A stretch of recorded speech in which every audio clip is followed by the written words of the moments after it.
ದೊಡ್ಡ ಮನೆಯಲ್ಲಿ ಮತ್ತೊಂದು ಫೈಟ್. ಬಿಗ್ ಬಾಸ್ ಮನೆಯಲ್ಲಿ ನಿಲ್ಲದ ರಜತ್ ರೌಡಿಸಂ. ದೊಡ್ಡ ಮನೆಯಲ್ಲಿ ಕಿಚ್ಚನ ಮಾತಿಗೆ ಬೆಲೆನೇ ಇಲ್ವಾ? ಈ ಸಲ ಬಿಗ್ ಬಾಸ್ ಮನೆಯಿಂದ ರಜತ್ ಔಟ್. ಬಿಗ್ ಬಾಸ್ ಮನೆಯಲ್ಲಿ ಮತ್ತೆ ಬಾಲ ಬಿಚ್ಚಿದ ರಜತ್. ಬಿಗ್ ಬಾಸ್ ಹೇಳಿದ್ರು ಇಲ್ಲ, ಕಿಚ್ಚನ ಮಾತಿಗೂ ಬೆಲೆನೇ ಇಲ್ಲ. ದೊಡ್ಡ ಮನೆಯಲ್ಲಿ ಜೋರಾಯ್ತು ರಜತ್ ರೌಡಿಸಂ. ಈ ಸಲ ಬಿಗ್ ಬಾಸ್ ಮನೆಯಿಂದ ರಜತ್ ಔಟ್ ಆಗೋದು ಪಕ್ಕಾನಾ? ಅಷ್ಟಕ್ಕೂ ರಜತ್ ಜಗಳಕ್ಕೆ ಕಾರಣವೇನು ಅನ್ನೋದನ್ನ ಹೇಳ್ತೀವಿ. ಅದಕ್ಕೂ ಮೊದಲು ಬಾಸ್ ಟಿವಿ ಕನ್ನಡ ಚಾನೆಲ್ ಅನ್ನ ಸಬ್ಸ್ಕ್ರೈಬ್ ಮಾಡಿ. ರಜತ್ ಮತ್ತು ಧನು ಮೊನ್ನೆ ಸಿಕ್ಕಾಪಟ್ಟೆ ಜಗಳವಾಡಿದ್ದಾರೆ. ಅದು ಸಿಕ್ಕಾಪಟ್ಟೆ ವೈರಲ್ ಕೂಡ ಆಗಿತ್ತು.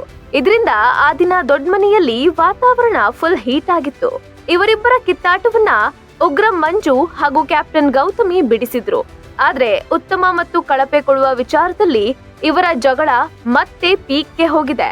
ಧನ್ರಾಜ್ ಕಳಪೆ ಕೊಟ್ಟಿದ್ದೆ ತಡ, ರಜತ್ ಕಿಶನ್ ರಾಂಗ್ ಆದ್ರು.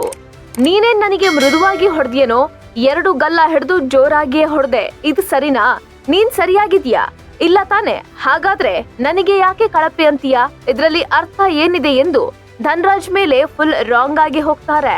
ಸದ್ಯ ದೊಡ್ಡ ಮನೆಯಲ್ಲಿ ಧನ್ರಾಜ್ ಆಚಾರ್ ಹಾಗೂ ರಜತ್ ಕಿಶನ್ ಜಗಳ ತಾರಕಕ್ಕೇರಿದೆ. ಬಿಗ್ ಬಾಸ್ ಬಿಟ್ಟಿರುವ ತುಣುಕು ವಿಡಿಯೋ ನೋಡಿದ್ರೆ ಎಲ್ಲೋ ಧನ್ರಾಜ್ಗೆ ರಜತ್ ಕಿಶನ್ ಹೊಡೆದೇ ಬಿಟ್ರ ಅನ್ನುವ ಅನುಮಾನ ಕೂಡ ಬರ್ತಿದೆ. ಹಾಗಾಗಿಯೇ ರಜತ್ ಮನೆಯಿಂದ ಔಟ್ ಆಗ್ತಾರಾ ಅನ್ನೋ ಅನುಮಾನ ಸಹ ಬಿಗ್ ಬಾಸ್ ಫ್ಯಾನ್ಸ್ಗೆ ಕಾಡ್ತಿದೆ.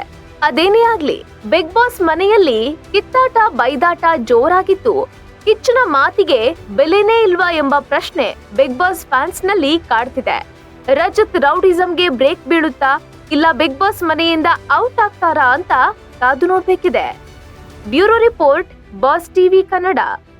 ಲೇಟೆಸ್ಟ್ ಹಾಗೂ ಇಂಟ್ರೆಸ್ಟಿಂಗ್ ಸುದ್ದಿಗಳಿಗಾಗಿ ಬಾಸ್ ಟಿವಿ ಕನ್ನಡ ಚಾನೆಲ್ನ ಸಬ್ಸ್ಕ್ರೈಬ್ ಮಾಡಿ. ಹಾಗೆಯೇ ಬೆಲ್ ಐಕಾನ್ ಪ್ರೆಸ್ ಮಾಡಿ. ಇದರ ಜೊತೆಗೆ ಫೇಸ್ಬುಕ್, ಇನ್ಸ್ಟಾಗ್ರಾಮ್, ಎಕ್ಸ್ ನಲ್ಲೂ ಮಿಸ್ ಮಾಡದೆ ಫಾಲೋ ಮಾಡಿ.